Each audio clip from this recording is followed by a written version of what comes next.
Shabbat Shalom. So this evening I want to talk about a serious subject, and so for trigger warnings, it's going to be about a subject that's been in the news this last week a lot. It's the subject of abortion. And it's a serious subject, and I think our Jewish tradition has some important things to say about it, which I think we should all be informed about when we're discussing this in various conversations. Unfortunately, the subject has often been reduced in modern media to sound bites, to 140-character tweets, or to simple epithets like you're either pro-life or pro-abortion.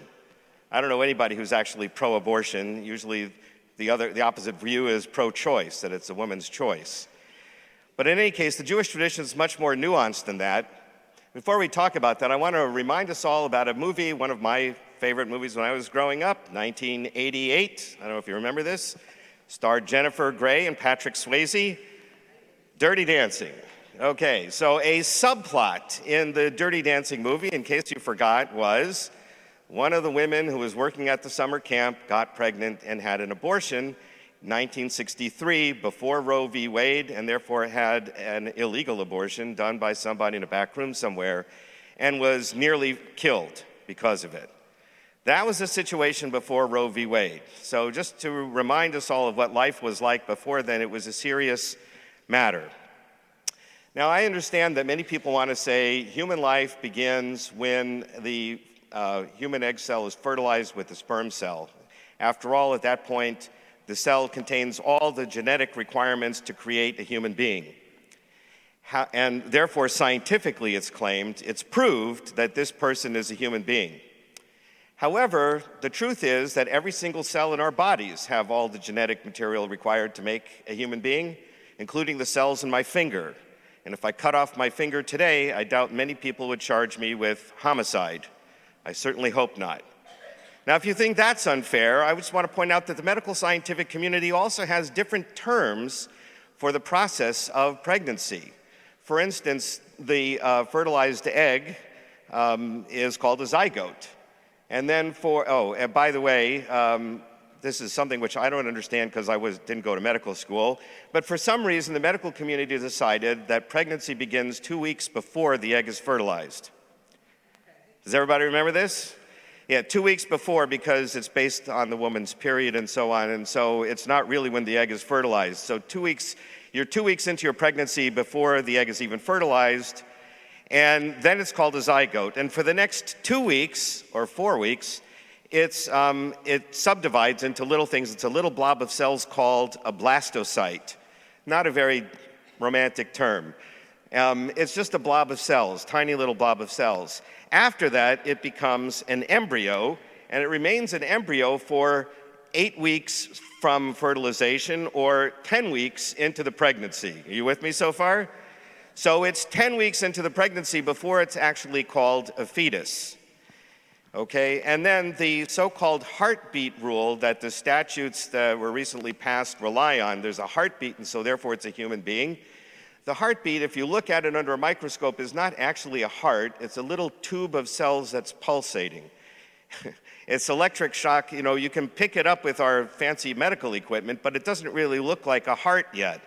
And that happens at 6 weeks, when the fetus is only 3 to 4, actually it's not a fetus yet, it's still an embryo, and it's only 3 to 4 millimeters big. Now, most women, because of the definition of when pregnancy begins, don't even realize that they're pregnant until they're 4 to 5 weeks into their pregnancy. And the heartbeat begins around the 6th week, according to this statute. So it doesn't leave a woman a lot of time to figure out whether she wants to have an abortion or not. In any case, the Jewish tradition is that human life does not begin at conception. It actually begins at birth. Now, that may seem shocking to a lot of people, but there's actually a case for that in the Torah itself. In the book of Exodus, there's a bizarre case. 2 men are fighting. I know this is going to sound really weird, but it's what it's in the book. 2 men are fighting, and a pregnant woman happens to be watching. And one of them accidentally hits the pregnant woman, and she miscarries. Okay, this is a case in the Bible. And then the Bible says, well, If the man injured the woman, he is liable to her, hand for hand, foot for foot, tooth for tooth, just like any other injury to a person.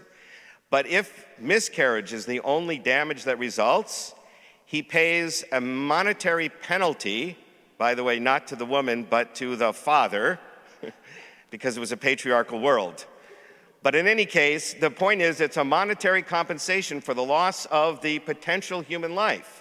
If it was in fact considered human life, it would be homicide, and he would have to pay life for life. But that's clearly not the case. Only for the woman does he have to compensate hand for hand, foot for foot, tooth for tooth.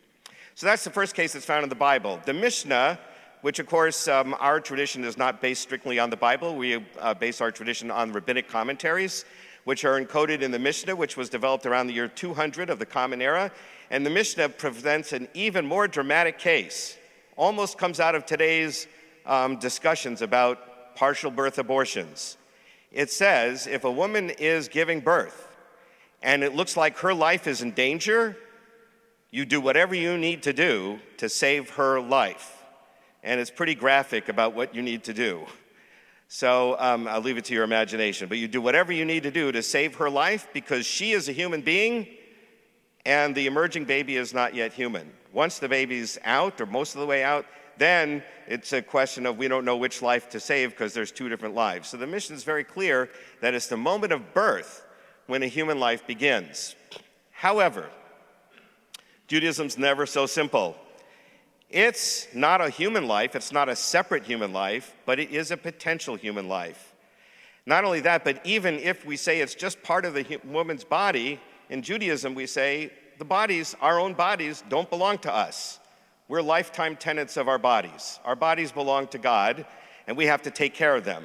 So just like when you rent an apartment from a landlord, you're not allowed to knock down walls and put in windows without the landlord's permission, you can't hurt your own body. You're not allowed to hurt your own body unless you need to for your own health and well-being, because it doesn't belong to you, it belongs to God.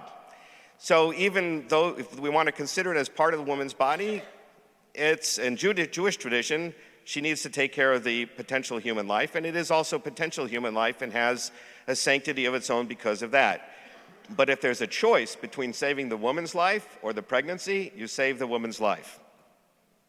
Now, I understand that there are many Christians who believe that human life begins at fertilization, and I'm not here to argue with them. That's their religious beliefs. But what I would say is this. This is an area that is not science. It's an area of morality. It's an area of religious convictions. And therefore, it's something that I think our legislatures ought to stay out of. Particularly in this case, thank you. Particularly in this case because there are such strongly held divergent opinions about when human life begins. Now, the truth is that in Jewish tradition, as I said, if the woman's life is in danger, you absolutely should do whatever you need to do to save the woman's life. There's a gray area in the Jewish tradition. What if it's not her life? What if it's her emotional well-being? What if it's her health? Her health would be severely affected. And there you get differing opinions. Naturally, Jews like to argue. And there are some Orthodox opinions who are very, very strict, but there are others who are very lenient.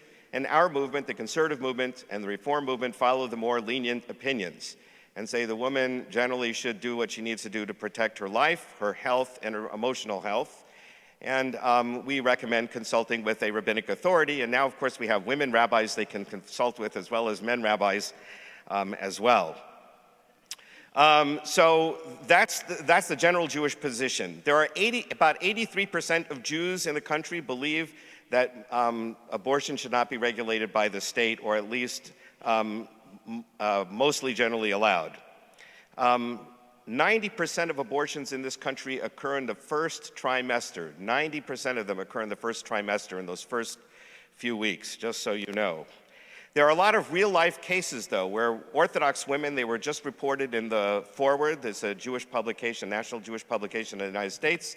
I posted it on my Facebook page if you'd like to read it. A number of cases where Orthodox Jewish women ended up getting an abortion under very serious situations. Either they were raped, or it was incest, or they had an abusive husband, or there was some other, or their life was threatened, and they sought out their rabbi and they got permission to do it in most cases. And so these are real cases, and it's very hard to legislate in theory what a woman should or shouldn't do, but really the woman is the one who's carrying the baby, and I think it's up to her to make that decision, hopefully in consultation with whatever authorities that woman wants to consult and respects. I want to close with one other thought. In 1988, the same year that the movie Dirty Dancing came out, there was an interesting case, a tragic case in New York. December of 1988, a Jewish woman, her name was Nancy Klein, was pregnant, 3 months pregnant, I believe, and got into a car accident. As a result of the car accident and the pregnancy, she was in a coma in the hospital. The doctors told her husband it would be better if she had an abortion. She has a much better chance of surviving if she has an abortion. And he was all set to do it.